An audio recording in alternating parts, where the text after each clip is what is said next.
Live from New Delhi, you're watching DD India News Hour, India's voice to the world. I'm Shubhendu Ghosh. Coming up in the next hour, India's Prime Minister Narendra Modi underlines the importance of accelerating efforts to ensure cleaner, more sustainable future for all during G20 Summit.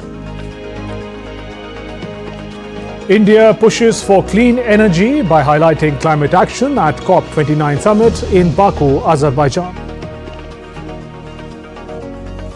Ukraine hits Russia with US missiles for the first time on the war's 1000th day. Russian President Putin lowers the threshold for a nuclear strike. US envoy in Beirut says end to war between Israel and Hezbollah is within our grasp.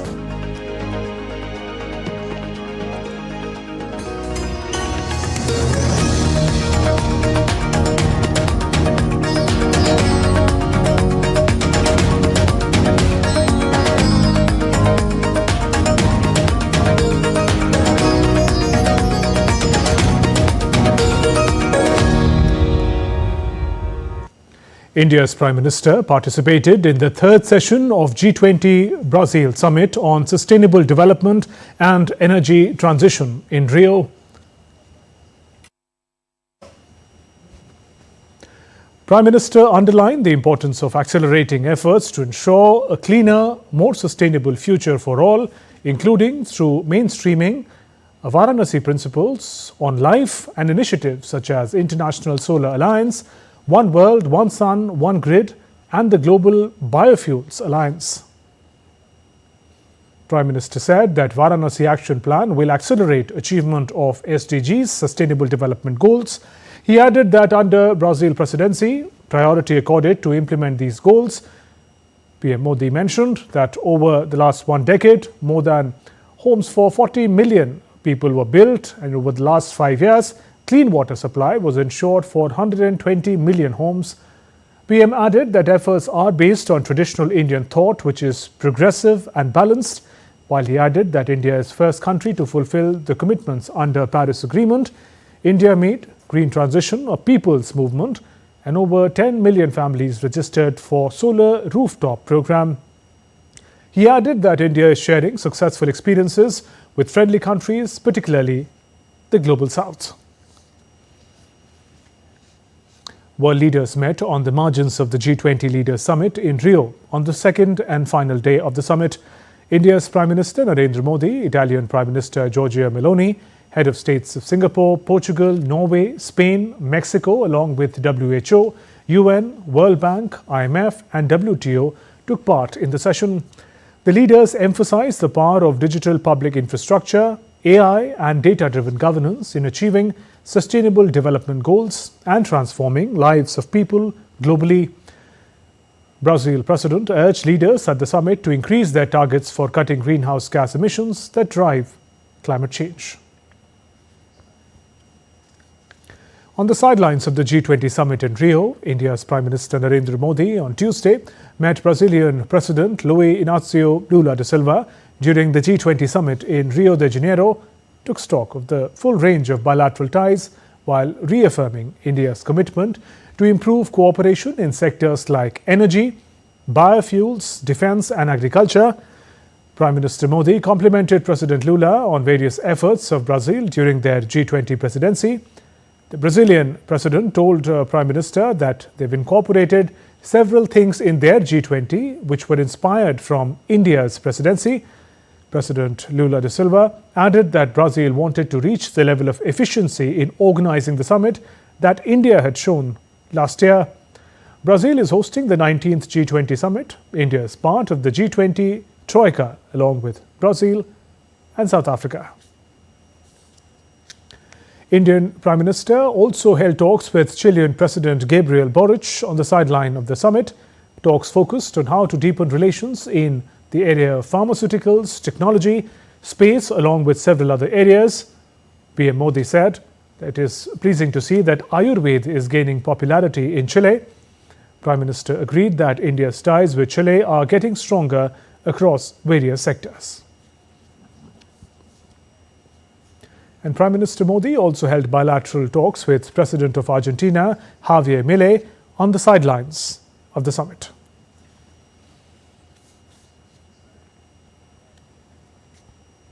And as the G20 summit in Brazil wrapped up, leaders gathered for a special family photo session. Brazil G20 saw the launch of Global Alliance Against Hunger and Poverty. Brazil also launched a roadmap to make multilateral development banks better, established the Women's Empowerment Working Group, set out key principles on trade and sustainable development, and committed to tripling global renewable energy capacity by 2030.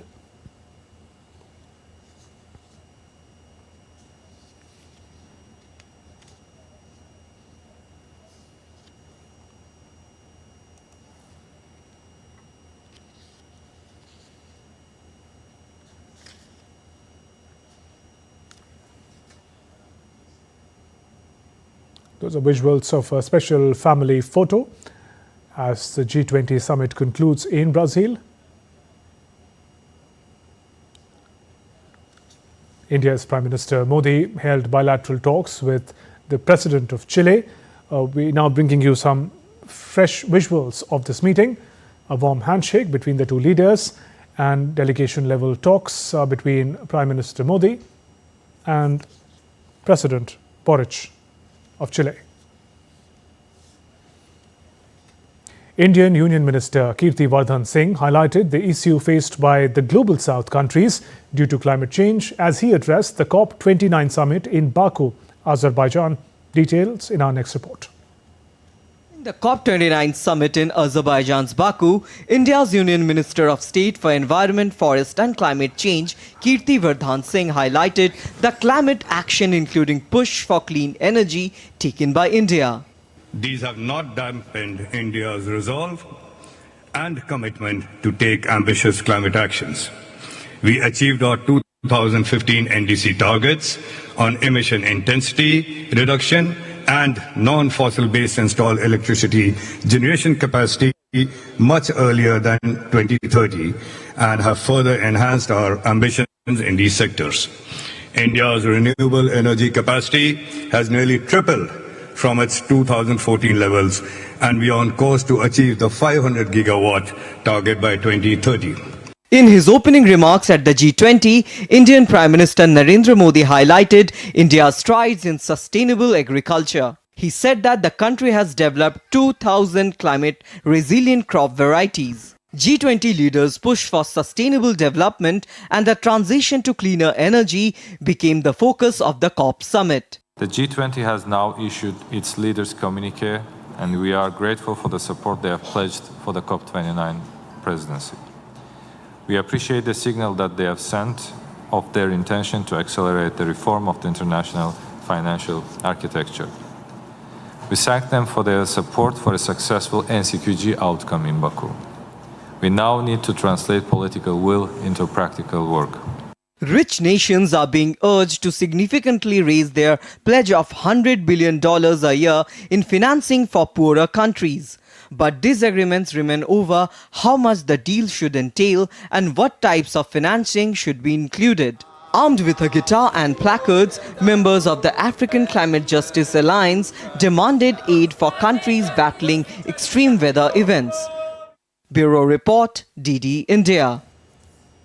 Germany has complained about lack of skilled workers, and the country's economy has been paying a price for it now. Some German companies are appealing to government to step in and help.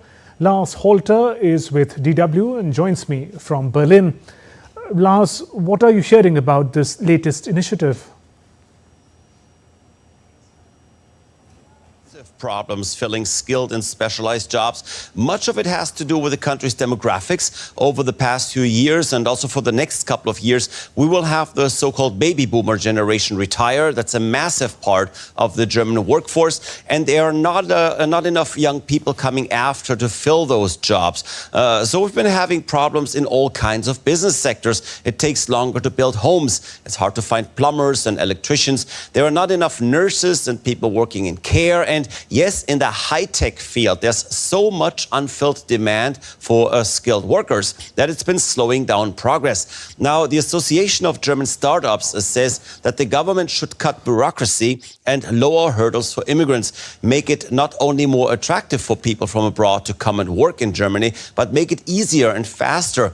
Here's just one mind-boggling fact about immigrating to Germany for work. You can't actually file for a work permit if you can't provide a lease for an apartment. However, it's almost impossible to find an apartment and rent from abroad, like before you're even here. It would be so much easier to let people come here, start work, and deal with finding accommodation then. That's interesting. So what do you think will happen? Will the German government ease immigration laws?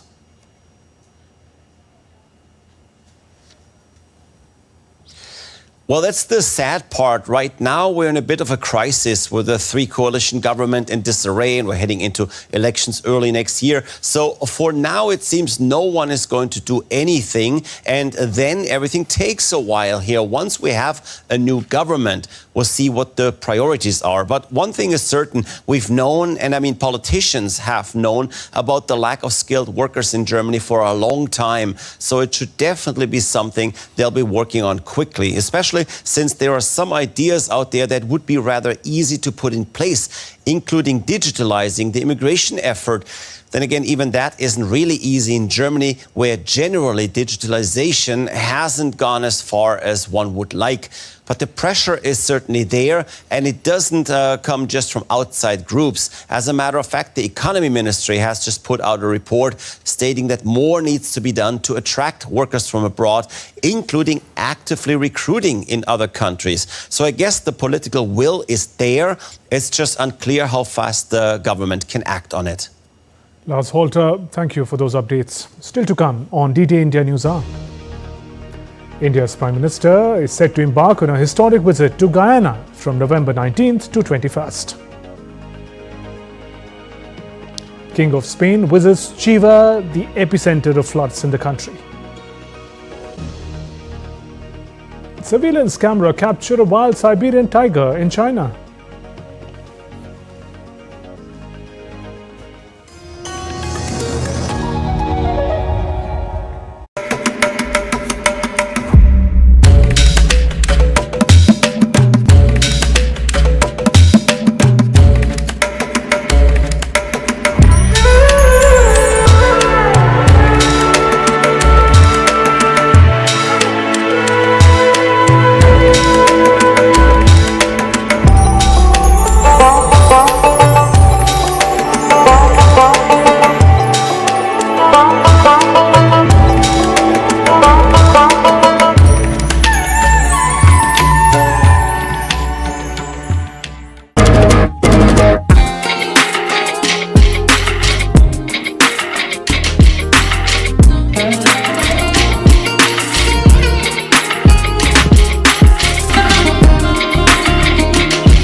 You're watching D-Day India News Hour. I'm Shubhendu Ghosh. As Prime Minister Modi's next destination on his three-nation tour is Guyana, his upcoming state visit to Guyana is set to strengthen bilateral ties across various sectors like trade, energy and agriculture. To discuss the significance of this visit and India's growing partnership with the country, D-Day India's Siddharth Bharadwaj spoke exclusively with Dr. Amit Telang, India's High Commissioner to the Cooperative Republic of Guyana. Visit by any Indian Prime Minister in almost 5 decades. To talk more on this, I've been joined by India's High Commissioner to Guyana, Dr. Amit Telang. It's an exciting moment for both India and Guyana. Incredibly pivotal moment for both the countries, isn't it? The diaspora and the Indian community in general are looking forward to this visit because traditionally our two countries, they are very closely bound because of the culture, the common culture and traditions, and the fact that many of The Indian Rival Monument in Georgetown stands as a powerful symbol of history and resilience, but those visuals that are coming in are of the bilateral meet between the Australian Prime Minister and Indian Prime Minister Narendra Modi. Australian Prime Minister Anthony Albanese holding talks with India's Prime Minister Narendra Modi. Those are shots of the bilateral meeting that took place a short while ago in Rio de Janeiro, that is hosting the G20 Summit. The G20 Summit concluded just a short while ago. Those are visuals of Prime Minister Narendra Modi holding bilateral talks with his Australian counterpart, Prime Minister Anthony Albanese of Australia. The two leaders share a warm rapport. The two countries are also close partners in the Indo-Pacific region. In those visuals, the two leaders holding talks. The G20 has given an important opportunity to the participating leaders to hold important engagements and talks on the sidelines of the main summit. The G20 Summit 2024 concluded a short while ago, one of the many important bilaterals that Prime Minister Narendra Modi participated in. In this particular bilateral, we can see him engaging with the Australian leader, Australian Prime Minister Anthony Albanese. In the visuals, Prime Minister Narendra Modi exchanging his thoughts with the leader of Australia, Prime Minister Anthony Albanese. And Prime Minister Modi's next destination on his three-nation tour is Guyana. His upcoming state visit to Guyana has strengthened bilateral ties across various sectors. As we mentioned, trade, energy and agriculture. We bring you that special interview with India's High Commissioner to Guyana. The first visit by any Indian Prime Minister in almost 5 decades. To talk more on this, I've been joined by India's High Commissioner to Guyana, Dr. Amit Telan. It's an exciting moment for both India and Guyana. Incredibly pivotal moment for both the countries, isn't it? The diaspora and the Indian community in general are looking forward to this visit because traditionally our two countries, they are very closely bound because of the culture, the common culture and traditions, and the fact that many of the Guyanese, they consider India still as their motherland because their ancestors came from India, and that connection in fact is still alive.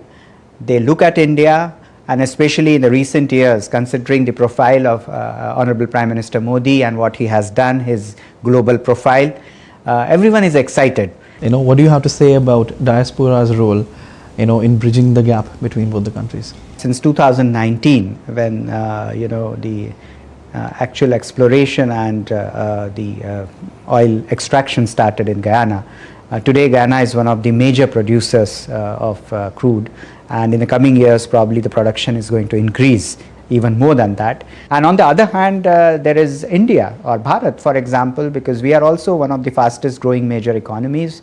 We are the major I would say in terms of development as well. We are experiencing a very fast growth, and we have a lot of demand for oil. So we are among the major consumers of oil today. So we are natural partners, I would say, because Guyana is a major producer, we are a major consumer, and the kind of relationship that we share, I think it's a win-win situation. Could you tell us about how this visit will strengthen the energy ties between India and Guyana? We have received requests from the Guyanese side, especially for example in skill development, because this kind of activity requires a lot of technical expertise, a lot of infrastructure, and we will be in a position to provide that to Guyana.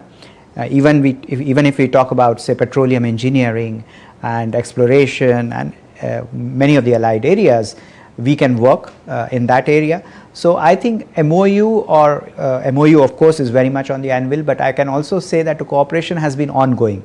A lot of engineers from the Ministry of Natural Resources and other agencies, they are going to India, they take courses in India under the iTech program and various other options that we offer. So I think already a lot of cooperation is happening, and it will increase further as an outcome, of course, of this MOU, but in general also as an outcome of this visit. Well, thank you so much, Ambassador, for giving your valuable insights today. The Indian Arrival Monument in Georgetown, Guyana, stands as a powerful symbol of history and resilience, honouring the first Indian indentured immigrants who arrived in Guyana in the year 1838. Our correspondent Prasar Bharati visited this iconic site to explore its cultural significance. Also spoke with members of Indian community about their heritage, their expectations from Prime Minister Modi's upcoming visit.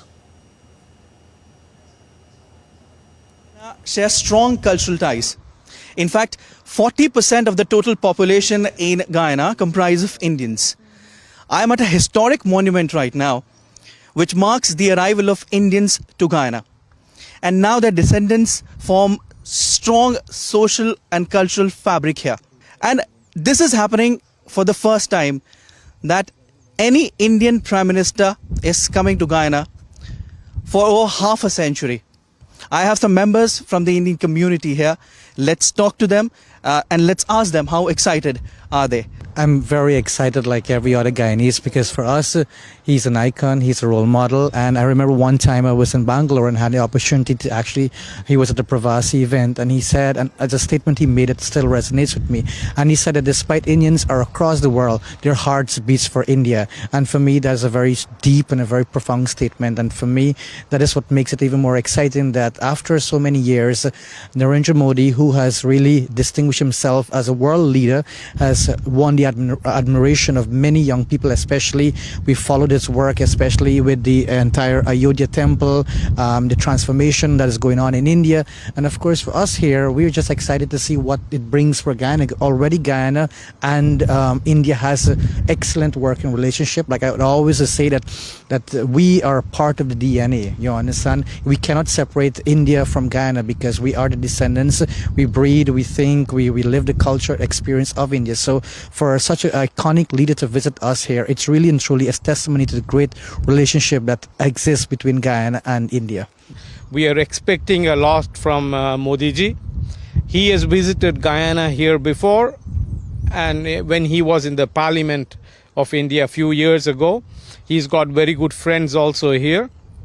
Now we expect Modi ji to, as the Indian youth is the strength of India.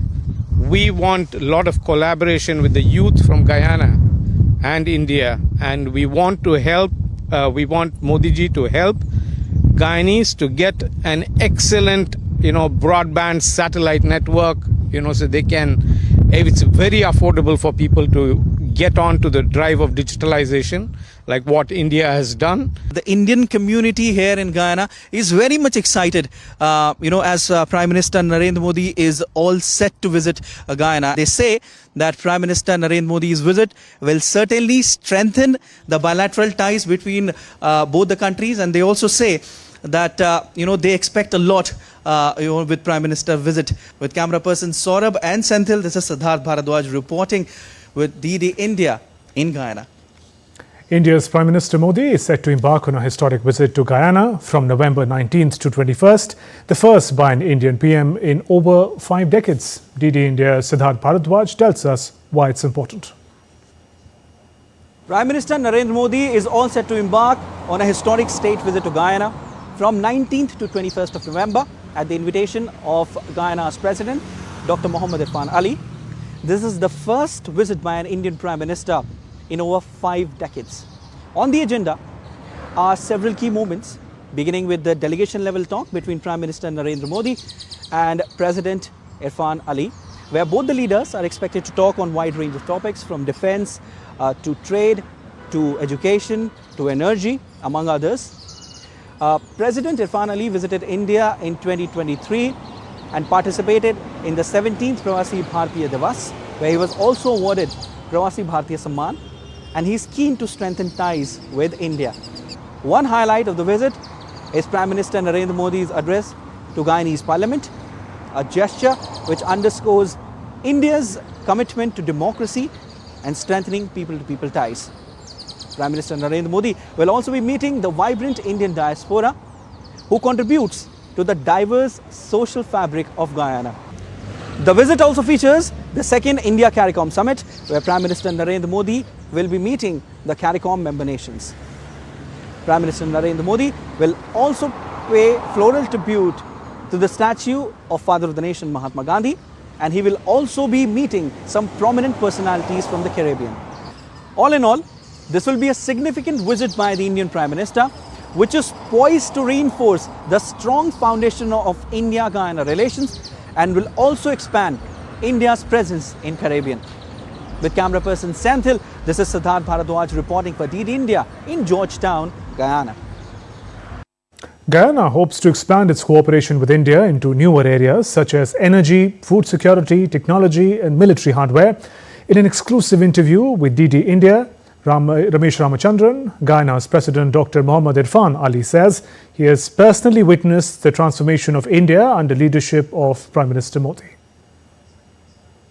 Global leadership does not happen by accident. Global leadership occurs when you have strong local leadership in the country itself. And Prime Minister Modi has demonstrated a strength of leadership that has really positioned India globally and has opened up many opportunities for India and a greater level of regard for India. So what I've seen in India is a country that is accelerating at a rapid pace. President Ali says that he wants Guyana to benefit from India's success in the field of digitization and innovation. Within the coming weeks, we will launch our Forest Guyana Digital School, which is built off of an Indian platform. We have thousands of students studying online at various Indian universities. So what I would say is that a lot of the technological advancement in improving governance efficiency, improving access to service, expanding access to service that you have mastered, of course, we want to learn and to adopt those technologies here. Let's now talk about Prime Minister Modi's final stop of the three-nation visit. DD India correspondent Siddharth Bharadwaj joins us live from Georgetown, Guyana. Siddharth, visit to Guyana by an Indian Prime Minister taking place after half a century. Take us through the issues high on agenda.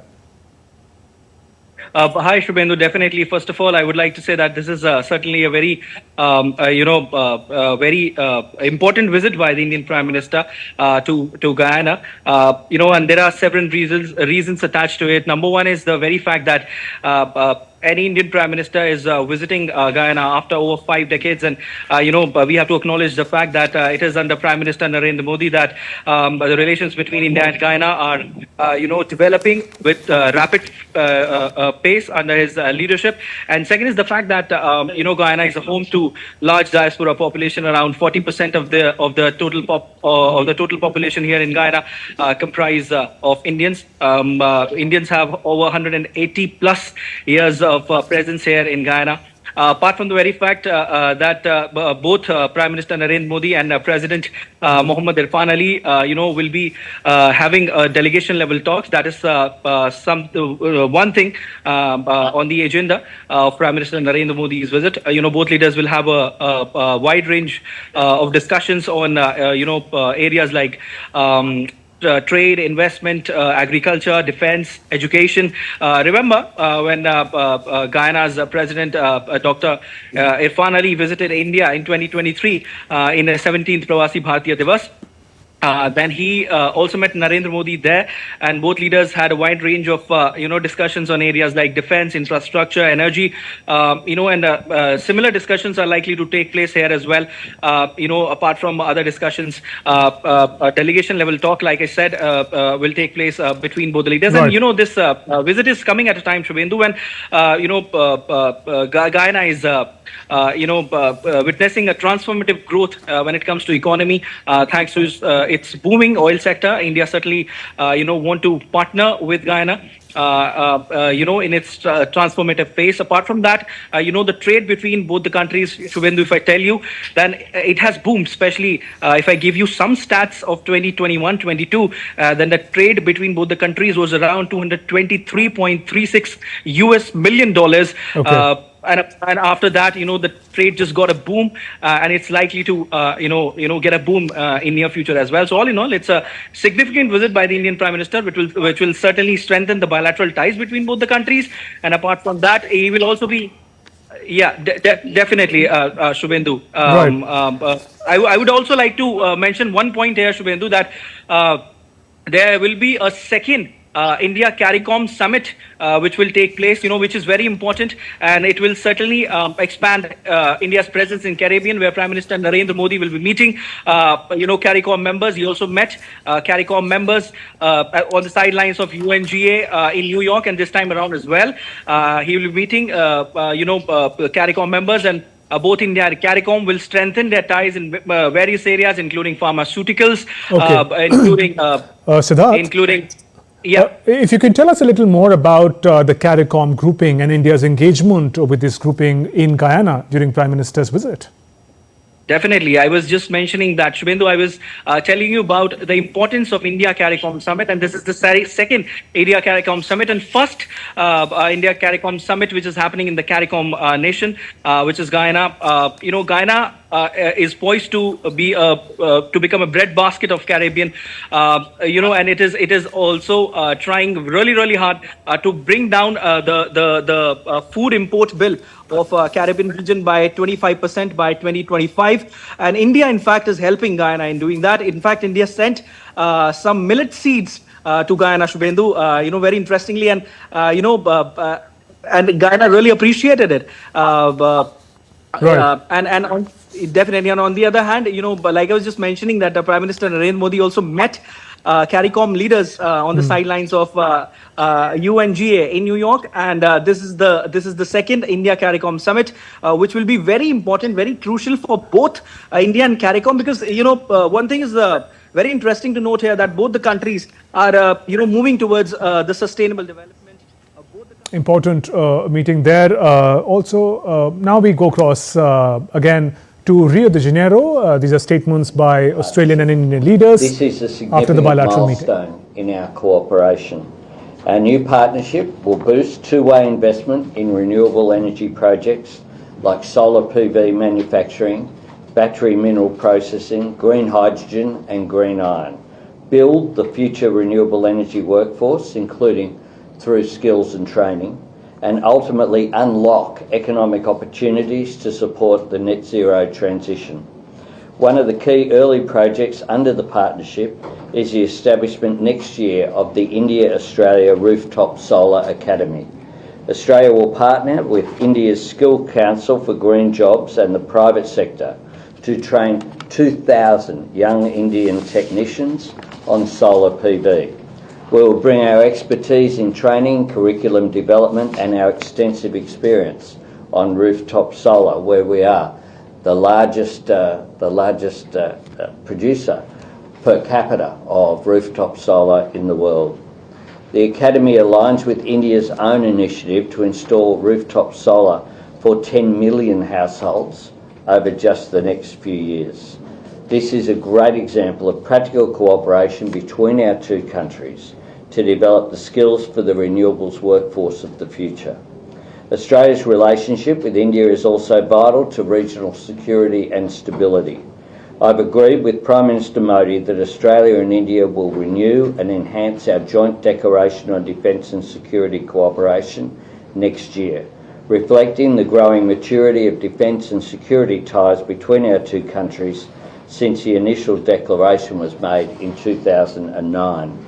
Prime Minister Modi and I have also committed to developing a joint maritime security collaboration roadmap, including to deepen maritime domain awareness. Australia's relationship with India is stronger, deeper and more consequential than ever before.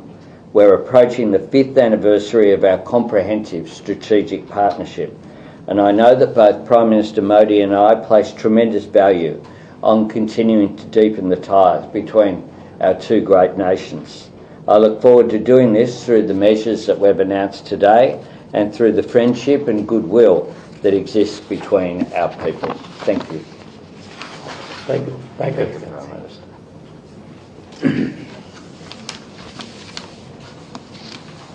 Your Excellency Anthony Albanese, media के मेरे साथी, नमस्कार।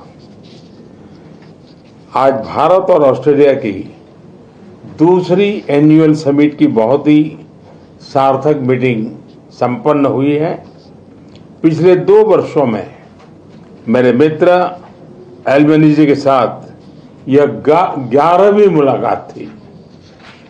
Your Excellency, Anthony Albanese, friends from the media, Namaskar. Today we had a very productive meeting of the second India-Australia Annual Summit. In the last 2 years, this was my 11th meeting with my friend Albanese. ये द्विपक्षीय संबंधों में नई ऊर्जा के संचार का प्रतीक है। एक्टा के लागू होने के बाद पिछले 2 वर्षों में हमारे आपसी व्यापार में 40% वृद्धि हुई है। रक्षा क्षेत्र में जॉइंट एक्सरसाइज, यंग ऑफिसर्स के बीच एक्सचेंज और हमारे प्लेटफॉर्म्स के डिप्लॉयमेंट को बढ़ावा मिला है। This is a symbol of new energy in our bilateral relations. After ECTA came into force, in the last 2 years, our bilateral trade saw a 40% increase. In the area of defense, through joint exercises, exchange between young officers and deployment of our platforms, our relations have seen a new impetus. हमने Brisbane में नया consulate खोला है और Australia ने बेंगलुरु में। 2 Australian universities ने भारत में अपने कैंपस भी खोले हैं। We have opened a new consulate in Brisbane and Australia has opened one in Bengaluru. 2 Australian universities have also opened campuses in India. आज हमारे संबंधों के सभी पहलुओं पर विस्तार से व्यापक चर्चा हुई। अगले वर्ष हम कॉम्प्रिहेंसिव स्ट्रेटेजिक पार्टनरशिप के 5 वर्ष मनाएंगे। Today, we had detailed discussions on our relations. Next year, our comprehensive strategic partnership will complete its 5 years. Defence industry, critical mineral, renewable energy, ship building, space, sports जैसे क्षेत्रों में आपसी सहयोग की नई संभावनाओं पर काम करेंगे। Defense industry, critical minerals, renewable energy, shipbuilding, space and sports are areas where we will work on exploring new opportunities of cooperation. पारस्परिक लाभदायक कॉम्प्रिहेंसिव इकोनॉमिक कोऑपरेशन समझौते के लिए काम किया जाएगा। We will work on a mutually beneficial comprehensive economic cooperation agreement. प्रधानमंत्री Albanese ने मुझे आश्वासन दिया है कि वो ऑस्ट्रेलिया में भारतीय समुदाय और विशेषकर भारतीय छात्रों के हितों के लिए प्रतिबद्ध है। PM Albanese has assured me of his commitment to the interests of the Indian community, especially Indian students in Australia. Friends, Indo Pacific क्षेत्र में शांति, स्थिरता और समृद्धि का हम मिलकर के समर्थन कर रहे हैं और आगे भी करते रहेंगे। Friends, we have been working together to promote peace, stability and prosperity in the Indo-Pacific and we will continue to do so. वैश्विक संघर्षों और तनावों को सुलझाने के लिए हमने डायलॉग और डिप्लोमेसी पर बल दिया है। ग्लोबल इंस्टीट्यूशंस में रिफॉर्म्स की आवश्यकता पर भी हम एकमत हैं। We have stressed on dialogue and diplomacy to solve global conflicts and tensions.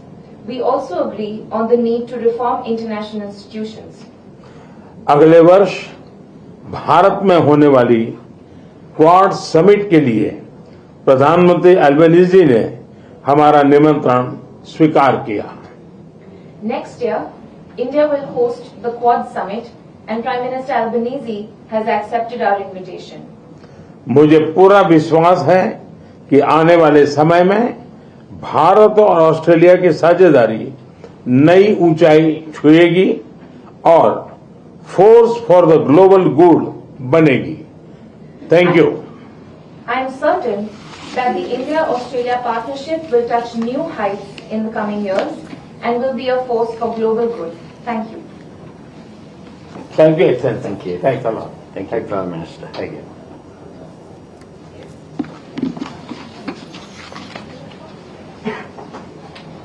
Those visuals coming in live from Rio de Janeiro, Brazil. Prime Minister Narendra Modi held talks with his Australian counterpart Anthony Albanese, and the two leaders also addressed the media after the talks. The talks were in the context of the format of India-Australia annual meeting.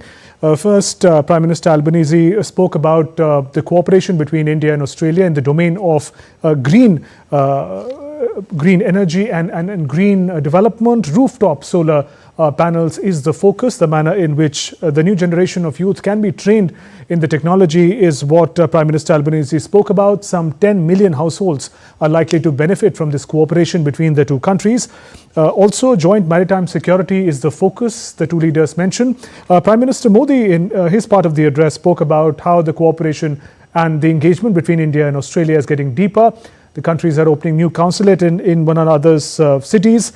There are also two new Australian universities who've opened campuses in India. From sports to shipbuilding, innovation, critical minerals, space and defense cooperation. There are diverse areas in which the leaders have exchanged notes and thoughts. Also, peace, prosperity and stability in the Indo-Pacific region continues to be a key priority in the talks between India and Australia. Prime Minister also highlighted that there is a lot of convergence in the manner in which India and Australia approach a number of geopolitical issues, including the reform of multilateral institutions that he said in the talks appeared very prominently. And finally, Prime Minister mentioned that next year India is going to host the Quad Summit of the 4 members, including India, Australia, Japan and United States. And he's happy to confirm that Prime Minister Albanese would be coming to India to participate in that summit. Those were some of the highlights of the brief address by Prime Minister Modi and Prime Minister Albanese. Moving on the sidelines of the G20 Summit in Rio, India's External Affairs Minister S. Jaishankar met his Chinese counterpart Wang Yi. The two leaders reviewed the progress in the bilateral relations, particularly focusing on border issues. Here's more.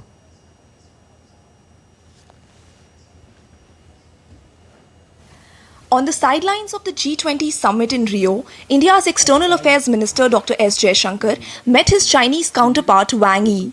The leaders noted the progress in the recent disengagement in the India-China border areas. In a post on X, Dr. Jaishankar said, "We noted the progress in the recent disengagement in the India-China border areas and exchanged views on the next steps in our bilateral ties. Also discussed the global situation." The ministers recognized that the disengagement in the border areas had contributed to the maintenance of peace and tranquility. The discussions focused on the next steps in India-China relations. It was agreed that a meeting of the special representatives and of the Foreign Secretary Vice Minister mechanism will take place soon. Among the steps discussed were the resumption of the Kailash Mansarovar Yatra pilgrimage, data sharing on trans-border rivers, direct flights between India and China, and media exchanges. On the global situation and international issues, Dr. Jaishankar noted that India and China have both differences and convergences. Dr. Jaishankar highlighted constructive cooperation between India and China in BRICS, SCO and G20. He emphasized commitment to a multipolar world, including a multipolar Asia. Dr. Jaishankar added that India does not view its relationships through the prism of other nations. China's Foreign Minister Wang Yi agreed with Dr. Jaishankar and noted that the leaders had agreed in Kazan on the way forward. The two ministers felt that it was imperative that the focus should be on stabilizing ties, managing differences, and taking the next steps. This meeting adds to a series of high-level interactions between the two nations' foreign ministers. Both leaders last met in Lao PDR on 25th July this year during the ASEAN-related foreign ministers' meetings. On 4th July, they held talks in Astana during a regional gathering. Last year, on 14th July, discussions took place between the two leaders on the sidelines of the ASEAN Regional Forum in Jakarta. In 2022, the two met during the G20 Foreign Ministers meeting in Bali on 7th July. In the same year, the leaders also met on 25th March when Wang Yi visited India and held direct discussions. On 14th July 2021, a meeting was held between the two leaders during the SCO Foreign Ministers meeting in Dushanbe. They also met on 10 September 2020 during the SCO Foreign Ministers meeting in Moscow. And on 17th June in the same year, the leaders spoke over the phone regarding developments in Ladakh. The latest meeting in Rio underscores continuing diplomatic efforts between India and China as both nations navigate border issues, broader bilateral ties and global tensions. Bureau Report, DD India. India's External Affairs Minister Dr. S. Jaishankar, while virtually addressing the 7th India-Japan Indo-Pacific Forum and the 10th India-Japan Track 1.5 dialogue, called for setting ambitious targets and work towards fulfilling them. He termed the India-Japan strategic and global partnership as a bilateral relationship of great trust and growing substance. India-Japan Special Strategic and Global Partnership serves the cause of regional peace, international stability and global prosperity. It is a bilateral relationship of great trust and growing substance. But precisely because we have come so far in the last decade, it is important that we develop ambitious targets and work towards realizing them. Our convergences are built on the alignment between India's Act East policy, our Indo-Pacific vision of Sagar, and Japan's free and open Indo-Pacific vision, as well as our shared support for the ASEAN outlook on the Indo-Pacific. On to some other stories. The US is optimistic that the conflict between Hezbollah and Israel will come to an end as its envoy holds talks with Lebanese leaders in Beirut. Here's more. Diplomacy has taken the center stage as efforts to diffuse tensions in West Asia make progress. US Envoy Amos Hochstein, who is currently in Beirut, has said that he held very constructive talks with the Speaker of Lebanon's parliament and that there was a real opportunity to bring the conflict between the Iran-backed Hezbollah and Israel to an end. This is a moment of decision-making. I'm here in Beirut to facilitate that decision, but it's ultimately the decision of the parties to reach a conclusion to this conflict. It is now within our grasp. The meeting comes after the Lebanese government and Hezbollah agreed to a US-drafted ceasefire proposal. According to a Lebanese official, Lebanon's remarks on the proposal were in line with the UNSC Resolution 1701, which ended the 2006 conflict between Israel and Hezbollah. The resolution, whose terms require Hezbollah to have no armed presence in the area between the Lebanese-Israeli border and the Litani River, is yet to be fully implemented. The diplomatic efforts have not led to halt in attacks. Several people were injured as 40 rockets fired from Lebanon hit central and northern Israel. Buildings were damaged in Israeli strikes on central Beirut. Meanwhile, Israeli Prime Minister Benjamin Netanyahu has said that Washington had reservations about Israel entering Gaza to dismantle Hamas infrastructure post the October 7th attack. To accomplish these goals, we entered Gaza. I must tell you, members of the Knesset, that the United States objected, made reservations, also expressed objection. I did not threaten, it did not apply sanctions, not at that time. It expressed reservations and suggested we not enter Gaza. It said that it could be dealt with from the air. It sent experts and we decided to follow our view and we go in with ground forces. Earlier, UNSC members called for a rise in humanitarian aid to Gaza. Bureau Report, DD India. From one conflict to another, as the Russia-Ukraine conflict reaches its 1,000th day, it has reshaped geopolitics, devastated millions of lives, continues to evolve with no end in sight. Here's a closer look at how the conflict has unfolded and its far-reaching impact. DD India's Rahul Upadhyay brings us this report.